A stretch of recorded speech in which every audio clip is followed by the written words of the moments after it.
На днях в Амге прошли улусные соревнования «День коневода-табунщика», посвященные Дню коневода-табунщика в Якутии, а также 110-летию героя соцтруда, известного коневода Тимофея Лукина. В соревнованиях приняли участие 8 команд из 8 наслегов района. В этом году участники традиционно соревновались в командной эстафете и соревновании на конных скачках на санях дистанции в 1600 метров. По итогам эстафеты уверенную победу одержала команда Амгинского района. Ну а команды, занявшие первые 2 места, представят Амгинский район в республиканских соревнованиях в Верхоянске.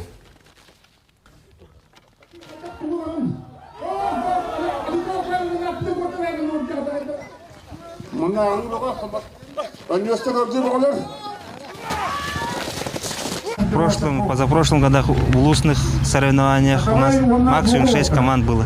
А сегодня, как мы видим, 8 команд изъявили желание соревноваться. С разных наслегов. Есть крестьянско-фермерские хозяйства, есть организованные хозяйства, такие как СХПК имени Строда, ООО «Давидов», наш прошлогодний республиканский победитель. Не допускаются жокеи и тренера, которые профессионально занимаются скачками.